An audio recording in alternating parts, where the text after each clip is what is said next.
అపోస్తుల కార్యములు 6వ అధ్యాయము.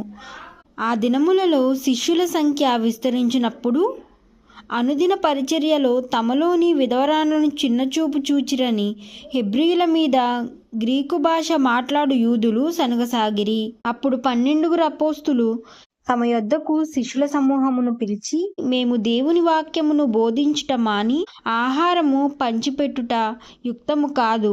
కాబట్టి సహోదరులారా, ఆత్మతోనూ జ్ఞానముతోనూ నిండుకొని మంచి పేరు పొందిన 7 మనుషులను మీలో ఏర్పరచుకొనుడి. మేము వారిని ఈ పనికి నియమింతుము. అయితే మేము ప్రార్థనయందును వాక్య పరిచర్యందును ఎడతెగక యుందుమని చెప్పిరి. ఈ మాట జనసమూహం అంతటికీ ఇష్టమైనందున వారు విశ్వాసముతోనూ పరిశుద్ధాత్మతోనూ నిండుకొనిన వాడైన స్టెఫను, ఫిలిప్పు, ప్రోకోరు, నీకోరు, తీమోను, పర్మేసు, యూదుల మత ప్రవిష్ణును, అంతియోకయు అనువాడును అగు నికోలాసు అను వానిని ఏర్పరచుకొని వానిని అపోస్తుల ఎదుట నిలువబెట్టిరి. వీరు ప్రార్థన చేసి వారి మీద చేతులుంచిరి. దేవుని వాక్యము ప్రబలమై శిష్యుల సంఖ్య యెరూషలేములో బహుగా విస్తరించెను. మరియు యాజకుల్లో అనేకులు విశ్వసించుటకు లోబడిరి. స్టెఫెను కృపతోనూ బలముతోనూ నిండుకొన్నవాడై ప్రజల మధ్య మహత్కార్యములను గొప్ప సూచక క్రియలను చేయుచుండెను.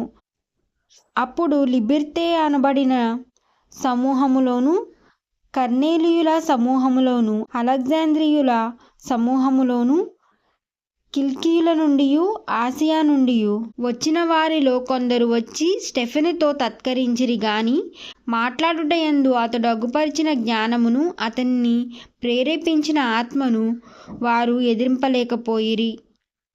అప్పుడు వారు, వీడు మోషే మీదను దేవుని మీదను దూషణ వాక్యములు పలుకగా మేము వింటిమని చెప్పుటకు మనుషులను కుదుర్చుకొని ప్రజలను, పెద్దలను, శాస్త్రులను రేపి అతని మీదికి వచ్చి అతనిని పట్టుకొని మహాసభ యొద్దకు తీసుకొని పోయి అబద్ధపు సాక్షులను నిలువబెట్టిరి.